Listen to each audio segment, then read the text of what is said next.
Here we are today with Nathan Cartwright, a sculptor and gallery owner of the Hive. Welcome to my underground lair. This is the King Bee speaking. Hey, how you doing, Nathan? Hey, great, Patti. Thank you. Thanks for coming. Yeah, I love it. I was looking at your work and I really liked it. It's very interesting. It's like a fantasy gone wrong. It's very like Clive Barker-ish, with maybe Hobbit-ish scenery. Love it. And there's lots of mythos. I wanted to know what inspires your aesthetic. It's funny that you said Clive Barker, because I'm like thinking Nightbreed. Lori? How do you know my name? Oh, that's a good question. It's a great movie. I've always loved monsters and mythology and all the different characters, the deities, the angels, the devils, all the stuff. Yeah. It's been really fun for me all the way since I was a kid. Look at Bosch paintings, epic, apocalyptical paintings from hundreds and hundreds of years You ago. have a pantheon of characters, right? That you work with? Yes, I like to bring in new characters and then also reuse older characters. And this one, I mean, the most recognizable ones would be in the middle, because it's the Wolf Boy, and then the flying monkeys in the background. I always loved the Wizard of Oz. Hell yeah. When I was a kid, they played Wizard of Oz every Easter Strange. on public television. This one, it's kind of an assembly of all these characters, all these different kind of archetypes and characters around the snake, kind of looking at you, the viewer. And in the center is the Wolf Boy. And Wolf Boy is my kind of alter ego, my inner child. He's looking at you with a magnifying glass, and he's looking at you, you're looking at him. Behind him is a halo that has a magnifying glass actually embedded in it that shows kind of a little cosmos. There's a little tiny astronaut in there floating in space. So I like macrocosm and microcosm. I think everything is a miniature of the big in the universe. We are a microcosm of the macrocosm. Yeah. And our body is a macrocosm of the microcosm of our inner self, That's like so ourselves true. and all that. Yeah. Okay. Yeah. I get it. Get it? Yeah, I'm Yeah. down with that. And there's a lot of little things going on in there. Well, let's take a look. Oh shit. That devil ape has a cell phone. You know, it's the pressure of social media, needing to be on there. There's the monkey on. He's got the gold chains, and he's got Oh his my little God, cell it's phone. true, He's on swagging. Tony's shoulder there, just making sure he keeps up on his social media posts. Nathan, I just spotted your gnome pissing on the Yeah, right there. mushrooms. Yeah, he doesn't give a shit. There's a little opera singer right here. That's me. That's a little character of me. And there's a look at tiny you. bee on his hat. I see it. Yeah. Yeah. My dog Bacon. I put him Bacon in there. makes a cameo. Bacon bits, man. Hey, Bacon. Are you an art dog? You can hang out. Just don't chew me up, okay? I love Bacon. Yeah, he's a good little dude. Okay, it's cool. It's cool. Sometimes I'm not everybody's type, you know. That guy holding the fish. Fishes are, to me, are ideas. You know, like when you go in to figure out your thing, or not figure it out, but when you go into the self to access information and make cool things happen, you have to go into the dark of the water, into the unknown. And then you fish and you pull out these little gold nuggets. Wow. That fish could be the next great masterpiece. Yeah, the centerpiece here. Let's look in the back. What is that? There's a little tiny astronaut floating in there. Oh, shit. Yeah, he's just floating in space. I've really been digging that metaphor of, you know, when things get rough inside, go outside. Oh, And then going out into space is actually like going into the nothingness. So it's like, I think the whole life process is about, you know, introspection, and then bringing that towards, you know, contributing to the world. So going in to go out, and going out to go in. I noticed there Art were is a lot of rainbows in your sculpture. Yeah, that's kind of my symbol of the soul. It's like for an artist, we have, I mean, I'm a sculptor too, I guess I do have clay, but as an artist, as a painter, you know, the prism, I've always been infatuated with the colors of the prism. When light refracts, it creates a rainbow. I don't know why, it's always really blown my mind. Your lipstick looks great today. Thank you. Thank you. Perfect. Yeah, I guess it's like a dirty fuchsia. Oh yeah, dirty fuchsia. Yeah. Dirty fuchsia for Dirty Patti. That's right. It's amazing. What about this beautiful maiden with her tit out? Yeah, so this whole scene right here was designed off of Leonardo da Vinci's Last Supper. Oh shit! It's flipped. It's inverted. She would be over here in the painting. If you flip it and bring up an image of that Da Vinci's Last Supper, you'll see that this is the exact. That's so fucking cool. So I kind of have this guy whispering in her ear. He's kind of like a Faust, kind of like a devil, kind of whispering in her ear, trying to cause problems. Yeah. So he's a signaler. He's pointing. Everyone's pointing at everyone these days. Oh, yeah. Judgment, pointing at each other. Keep everyone divided and keep everyone pointing fingers at everyone else. Wow. And forget to deal with their own shit, right? That's fucking good commentary right there. This is really fun. This is a little microcosm right here. The tortoise and the hare. There's a little hare down here. He's wearing a gold chain, and then you have the tortoise with the clock on his back.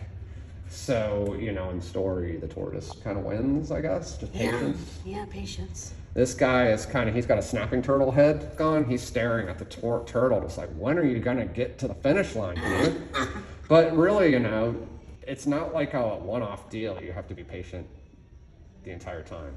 You have to just always stay patient and humble in life, I think. I mean, work hard, do the best you can, but always be humble. That's when all the beautiful things happen. Yeah. It gets a little mechanical in here. You have this double gnome masked robot who's pretending to be in love with this female robot kind of doing her work on him. Oh. He's pretending to be in love. Yeah. Why is he pretending? Well, he's made of steel.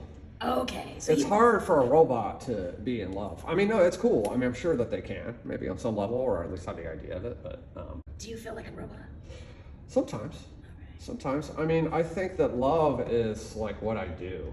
So I'm in love. Yeah. I live, I live in love because I'm doing what I'm supposed to be doing.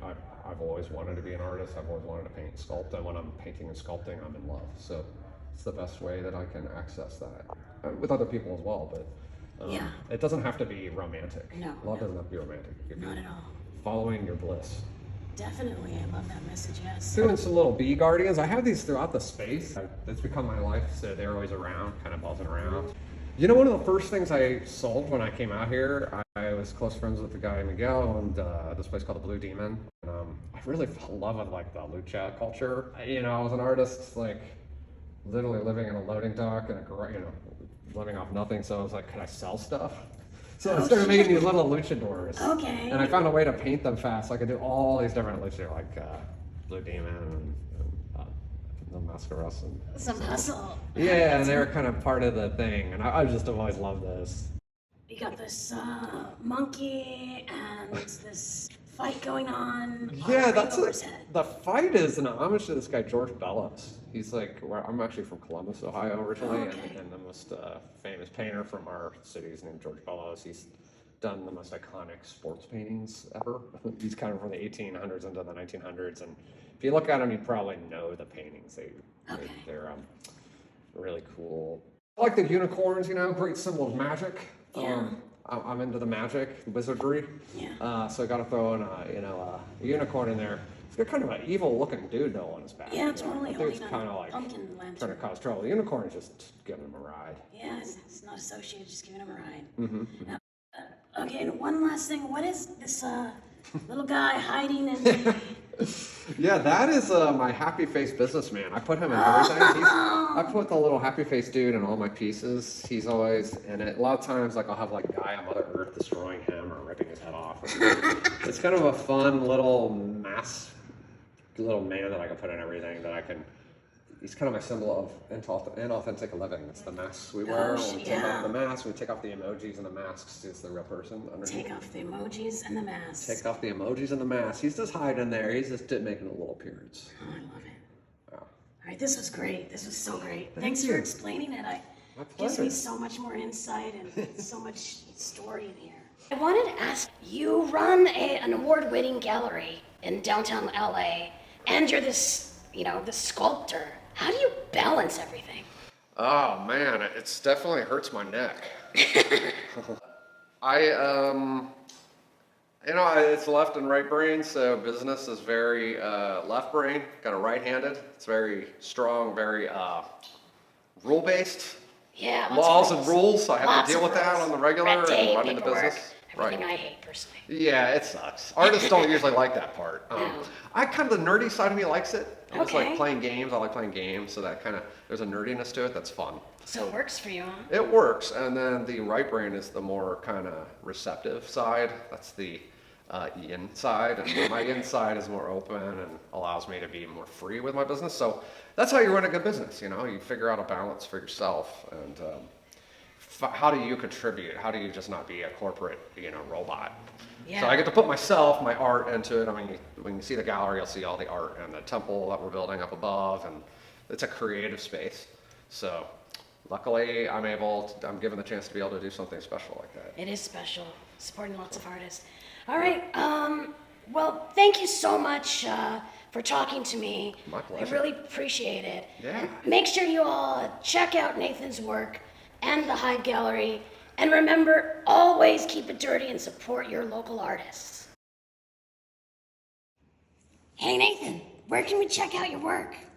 You can check out my work at King Bee Me on Instagram, KINGBEE me, and Hive Gallery is our Instagram, HIVE Gallery. Awesome. What's up with the bee thing? You know, artists were always buzzing around. We're busy making good honey. I love that, honey. If you want to support Patti, because we don't get funding here. We do this out of passion. And so if you can subscribe, share, tell your buddies next time you're out about the Dirty Patti Show, I'd really appreciate it. All right. Support your local artists. And have a wonderful day. Bzzz, I'm a bee.